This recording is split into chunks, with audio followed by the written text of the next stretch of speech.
Arkadi Averchenko. Yalan. Qadınları və Çinliləri anlamaq çox çətindir.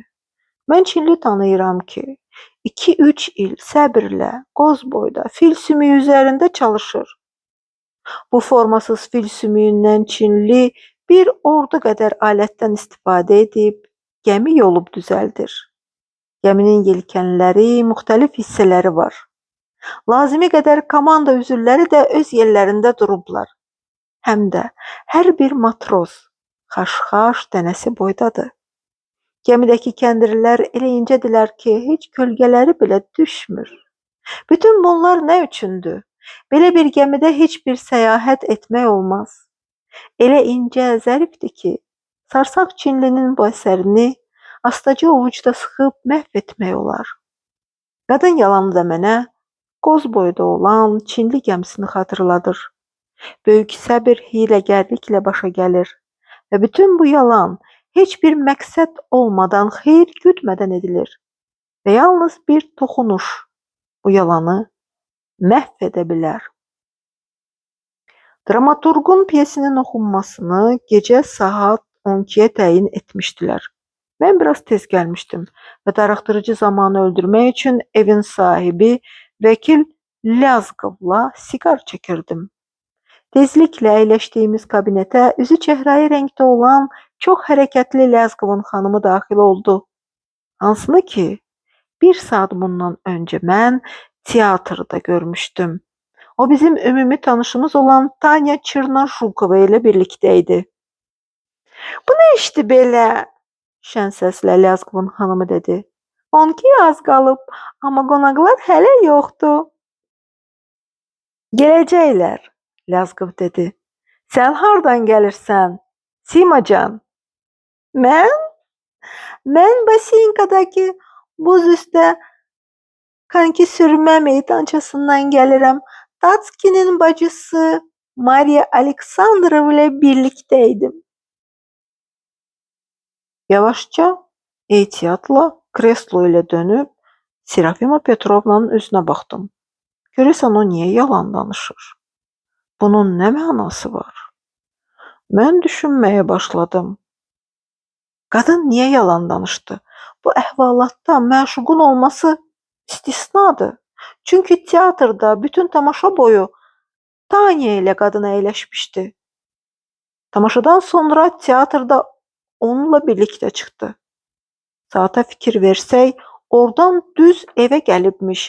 Deməli, ya teatrda, ya da Tanya Çırnaşukova ilə birlikdə olmasını gizlətməyə çalışır. Elə həmin an xatırladım ki, Lyazqov ən azı 2-3 dəfə mənim yanımda xanımına Tanya ilə görüşməməsini rica etmişdi. Ərinin sözlərinə görə həmin qadın sarsaq biridir və xanımına pis örnək olur. Mən elə onda diksindim. Necə də boş bir şey, ucuz bir səbəb qadını yalan danışmağa sövq edərmiş. Tələbə Konyakin gəldi. Salamlaşdıktan sonra o, Lyazqovun xanımına tərəf dönüb soruşdu. Hə, bugün teatrdakı tamaşa necə idi? Maraqlıydı mı? Serafima Petrovna təəccüblə çiyinlərini çəkdi. Siz hardan çıxardınız ki, mənim bu tamaşaya görə fikrim olmalıdır? Axı mən bugün teatrda olmamışam. Necə yəni olmamısınız? Mən Çırnaşukovun ardınca gələndə mənə dedilər ki, siz və Tanya Viktorovna teatra yola düşmüsünüz. Serafima Petrovna başını aşağı salıb, yubqasını dizlərinin üstə tumarlayıb gülümsədi. Mən günahkar deyiləm ki, Tanya belə axmaqdır. O evdən çıxmağa görə belə bir yalandan başqa heç nə uydura bilməyibmiş. O niyə yalan danışmalıdır ki? Əri soruşdu. Həqiqətənmi sən bunu təxmin edə bilmirsən? Yəqin öz şairinin yanına gedibmiş. Tələbə Konyakin Serafima Petrovna tərəfə çevrildi. Şairinin? Qaqarovun? Bu ola bilməz. Qagarov bu günlərdə Moskvaya yola düşüb, mən özüm onu yola salmışam. Serafima Petrovna tərsliklə başını tərpətdi və uçuruma tullanan insan kimi dedi. Amma buna baxmayaraq o buradadır. Başa düşmədim, Tələbə Konyakin dedi. Biz Qaqarovla dostuq. Əgər o gəlsəydi, ilk növbədə mənə xəbər verərdi. Deyəsən o gizlənir. Çəkməsinin burnunu xalçaya sürtən Serafima Petrovna dedi. Onu güdürlər. Sonuncu kəlmə yəqin sadəcə ona görə deyilmişdi ki, bu sürüşkən Qaqarov söhbətinə son qoyulsun. Lakin tələbə Konyakin narahat oldu. Güdürlər? Kim güdür? Onlar, xəfiyyəçilər. Amma icazənizlə, Serafima Petrovna, siz qəribə şeylər danışırsınız. Xəfiyyəçilər Qaqarovu niyə gütsünlər ki? O inqilabçı deyil və heç vaxt siyasətlə də maraqlanmayıb. Serafima Petrovna tələbəyə düşmən baxışları ilə baxdı. Qurumuş dodaqlarını dili ilə isladıb cavab verdi. Siyasətlə məşğul olmurdu, indi isə məşğul olur. Bir də ki, niyə biz elə Qaqarov haqda danışırıq? Cənablar, çay içirsinizmi? Yeni bir qonaq gəldi. Bu qəzetdə çalışan Blakhin idi. Gözəl şaxtadır, adam elan etdi. Mən Baseynkadakı buz üstə xizək sürmə meydanından gəlirəm. 2 saat qanki sürmüşəm. Xanımım da elə indicə oradan qayıdıb. Çay içən Lyazkov xəbər verdi. Qarşılaşdınızmı? Siz nə danışırsınız? Heyrətə gələn Blakhin dedi. Mən orada sürüşmüşəm və sizi, Serafima Petrovna, görməmişəm. Serafima Petrovna gülümsədi. Lakin mən oradaydım. Mariya Aleksandrovna Şemşurina ilə birlikdə. Qəribədir. Nə sizi, nə də onu mən görmədim. Ən təəccüblüsü odur ki, ora çox kiçik yerdir. Ovuc içi kimi hər yer görünür. Biz daha çox oturmuşduq. Musiqi səslənən tərəfdə mənim kankimin vinti tərpənmişdi. Eləmi? İstəyirsiniz? Onu mən düzəldim. Bu işlərdə ustayam. Hardadır o? Verin görüm. Qadın ayağını əsəblə xalçanın üstünə döyəclədi. Mən onu artıq çilingələ vermişəm. Sən necə bunu edə bilərdin? Axı artıq gecədir. Lyazkov soruşdu. Serafima Petrovna əsəbləşdi. Verdim getdi. Sən niyə mənə ilişirsən? Təcili işə görə çilingər açıq idi. Mən də verdim. Çilingərin adı Matveydi. Nəhayət gözlədiyimiz dramaturq Slivanski gəldi. Əsərini büküb belinə lent bağlamışdı. Gecikdiyim üçün üzr istəyirəm. Baş əyərək dramaturq dedi. Məni gözəl bir məxluq ləngitdi. Dramaturqları çox sevirlər. Lyazkov gülümsədi. Səni ləngidən kim idi? Şenşurina, Mariya Aleksandrovna. Ona piyesimi oxuyurdum. Lyazkov əllərini bir-birinə vurdu. Yalancı dramaturq. Öz sevgi macəralarını gizlədir. Heç bir Şenşurinaya sən piyes oxumamısan. Necə yəni oxumamışam? Yığışanlara şübhəli nəzərlərlə baxan Slivanski soruşdu. Oxumuşam. Şəxsən onu oxumuşam.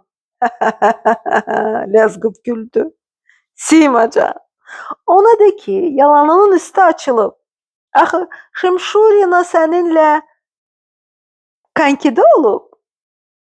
Bəli, o mənimlə idi. Serafima Petrovna başı ilə bunu təsdiqlədi. Hamıya soyuq baxışlarla baxdı. Nə vaxt? Mən 9-un yarısından 12-yə qədər oturub ona kometamı oxumuşam. Siz nə isə qarışdırırsınız, sərf salırsınız. Çiyinlərini çəkən Serafima Petrovna dedi. Nə? Heç nəyi qarışdıra bilməzdim. Saatı qarışdırmışam. Şimşuranı kiminləsə sərf salmışam, ya əsərimi təqvimlə sərf salmışam. Çay istəyirsiniz? Serafima Petrovna təklif etdi.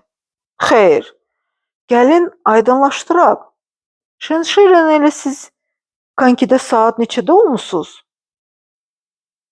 Ondan 11-ədək. Dramaturq əllərini yellətdi. Sizi təbrik edirəm. Elə həmin vaxt evimdə onunla oturub piyes oxuyurdum. Serafima Petrovna bir qaşını qaldırdı. Eləmi? Bəlkə yer üzündə ikinci Şimşurina var və ya mən tanımadığım bir qadına Mariya Aleksandrovna demişəm. Bəlkə də kankiyə mən bugün yox, dünən getmişəm. Heç nə anlamıram. Slivanski heyrətləndi. İşte elə bundadır. Serafima Petrovna güldü. Ah Slivanski, Slivanski, bax belə. Slivanski çiynini çəkdi və əl yazmasını açmağa başladı. Biz qonaq otağına keçəndə mən elə kabinetdə qalıb əlimlə Serafima Petrovnaya işarə etdim ki, təklikdə qalaq. Siz bugün kankidə olmusunuz? Mən həvəssiz tərzdə soruşdum. Bəli, Şimşurina ilə birlikdə. Mən isə sizi teatrda görmüşəm. Tanya Çernojukova ilə birlikdə. Qadın alışdı. Ola bilməz. Belə çıxır ki, mən yalan danışıram. Əlbəttə yalan danışırsınız. Mən sizi orada gördüm. Siz məni kimisə bənzətmisiniz. Xeyr. Siz bacarıqsız bir yalan danışırsınız. Bu yalana çox insanları cəlb edirsiniz. Bir yalanı başqasına qatırsınız. Ərinizə kankidə haqda nədən yalan söylədiniz? Qadın ayağını xalçaya vurub, ərim Tanya ilə görüşməmi istəmir. Mən indi gedib ona deyəcəm ki, Tanya ilə sizi teatrda görmüşəm. Qadın əlimdən tutub qorxudan əsən dodaqlarla pıçıldadı. Siz bunu etməzsiniz. Niyə etmərəm? Edəcəm. Axı siz elə gözəl, yaxşı bir insansınız ki, siz bunu deməyəcəksiniz. Düzdür? Axı siz deməzsiniz. Deyəcəm. Qadın əllərini çiynimə qoyub məni möhkəm öpdü. Məni qucaqlayaraq pıçıldadı. Bəs indi də deyəcəksiniz. Yox, deməzsiniz. Piyesi oxuduqdan sonra şam etdik. Serafima Petrovna bütün bu vaxt ərzində mənim baxışlarımdan qaçır, ərinə sığınaraq oturmuşdu. Söhbət arası qadın ərindən soruşdu. Bəs sən bugün axşam haralarda olmusan? Axı saat 3-dən evdə yox idin. Mən maraqla Lyazqovun cavabını gözləyirdim. Biz ikilikdə olanda O mənə səmimi etiraf etdi ki, bugün Odessadan gələn fransız xanımla olub. Gününü onunla keçirib. Kantanada nahar ediblər, sonra avtomobillə gəzişiblər. Qadının qaldığı Grand Otelə gedirib, axşam isə onu buf restoranına aparıb. Sən bugün haralarda olmusan? Lyazqov xanımına tərəf çevrilib, bir neçə saniyə düşünüb cavab verdi. Mən Odessadan gələn müştərim, onun fransız xanımı ilə Kantanada nahar etdim. Sonra Usaçov işi üzrə getdim. Biz avtomobillə gəzişdik. Daha sonra bir mülkədarın işi ilə əlaqədar Grand Otelə, onun yanına getdim. Axşam isə bir dəqiqəlik tanışıma baş çəkmək üçün buf restoranına gəlmişdim. Vəssalam. Mən özlüyümdə gülümsəyib düşündüm. Hə, yalan. Bax belə olar.